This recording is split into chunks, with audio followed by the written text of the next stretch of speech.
When Ariba walked into the cafe that evening, she already felt judged. It wasn't the first time. She had chosen a simple light blue shalwar camis, her hair tied neatly at the back.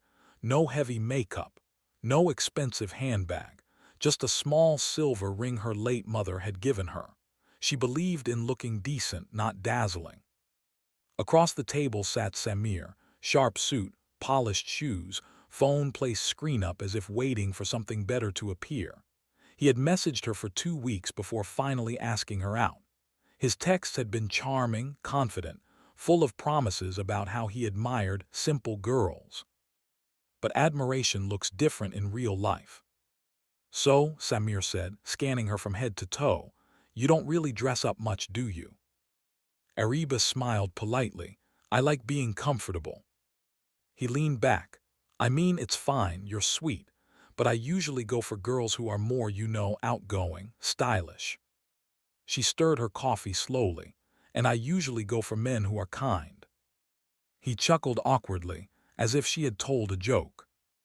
They talked for another 20 minutes, mostly about him, his job at a marketing firm, his gym routine, his plans to move abroad. Every time she tried to share something about her life, about teaching at the local school, about helping her younger brother with his studies, he seemed uninterested. Finally, as they stood outside the cafe, he adjusted his watch and said it. You're nice, Ariba, really, but you're not date material. The words hung in the air like smoke. She blinked. I'm sorry. I just mean, he shrugged, you're too simple, too serious. Guys date girls who are fun, no hard feelings.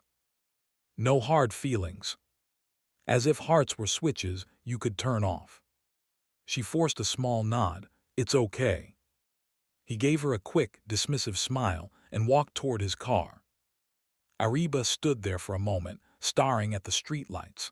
The city noise blurred into a distant hum. She had heard variations of those words before. Too simple, too quiet, too homely.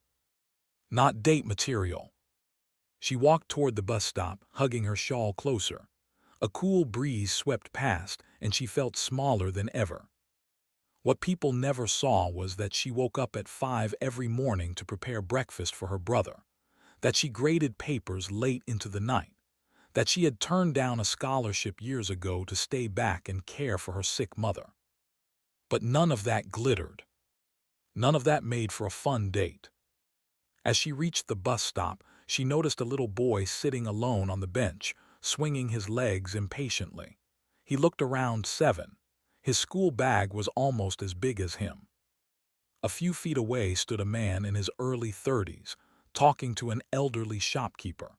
He wore a simple white shirt with sleeves rolled up and dark trousers slightly creased, as if ironing wasn't his top priority. The boy spotted Ariba and smiled. Auntie, is this the bus for Gulberg? Yes, she replied gently. It'll be here in a few minutes. The man turned at the sound of her voice. His eyes met hers briefly, warm, observant, not scanning or judging. He walked over. Sorry, he asks everyone the same question, he said with a faint smile. Imran thinks the bus might change its route just to confuse him. Ariba laughed softly. It's okay, better safe than sorry, right? I'm Farhan, he said, extending a hand.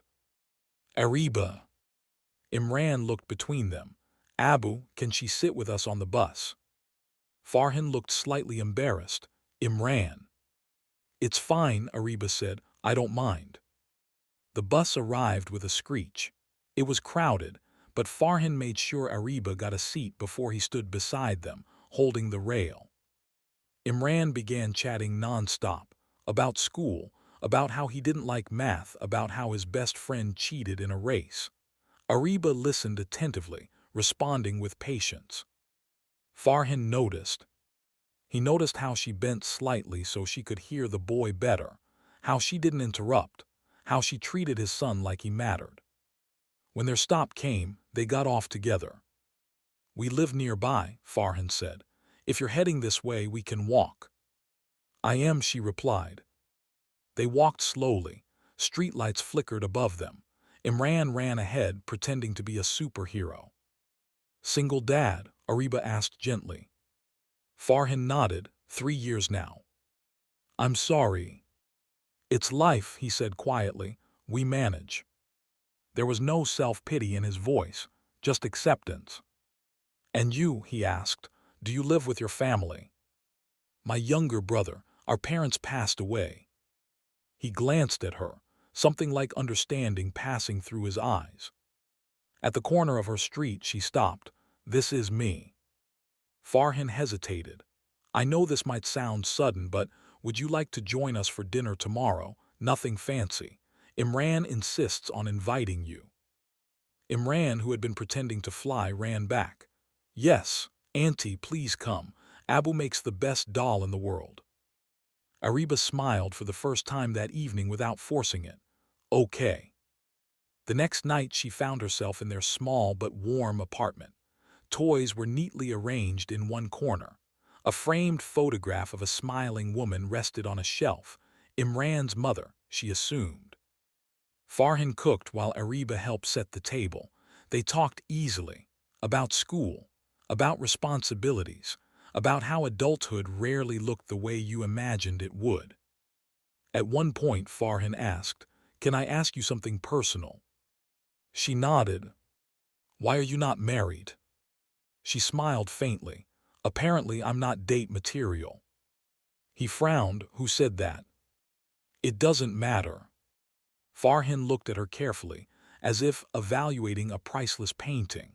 Some men don't know the difference between a sparkler and a candle. She tilted her head. A sparkler shines bright and loud for a few seconds, he explained.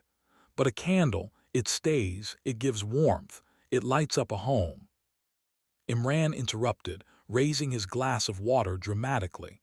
To candles. They all laughed. Weeks passed, then months. Ariba became a regular presence in their lives. She helped Imran with homework. Farhan fixed her brother's broken study table. They shared tea on the balcony after long days. One afternoon, they ran into Samir at a shopping mall. He was with a woman dressed in designer clothes, laughing loudly. He looked surprised when he saw Ariba. Oh hey, he said casually. His eyes shifted to Farhan and Imran. Friend. Farhan extended his hand confidently. Farhan, her fiancé. Ariba's heart skipped. They had discussed marriage, but it wasn't public yet.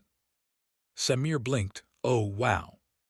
He looked at Ariba again, this time differently, as if trying to reassess her value. After a moment, he gave a half-smirk. Didn't expect that. Farhan's grip tightened slightly around Ariba's hand. His voice was calm but firm. She's not date material, he said. She's marriage material. The words were steady, unapologetic. Samir forced a laugh. Yeah, sure, congrats. As he walked away, Ariba felt something inside her heal. Not because Samir saw her differently now, but because she no longer needed him to. She looked up at Farhan, fiancé. He smiled sheepishly. Too soon. Imran tugged at her hand. Please say yes. I already told my friend you're going to be my mama. Tears welled up in her eyes. All her life she had been told she wasn't exciting enough, not glamorous enough, not modern enough. But here, in this small family, she was enough. More than enough. Farhan took a deep breath. Right there, in the middle of the mall, surrounded by strangers and noise, he spoke softly. I don't want someone just to date. I want someone to build a life with, someone who stays, someone who chooses us every day. Ariba, will you marry me? The world seemed to pause. She thought of early mornings, of quiet strength, of candles. Yes, she whispered. Imran cheered loudly, drawing amused glances from passers-by. And as Farhan slipped a simple ring onto her finger, Ariba realized something profound. Being date material was about impressing someone for a moment. Being marriage material was about standing beside someone for a lifetime. And she had never been created for moments. She had been created for forever.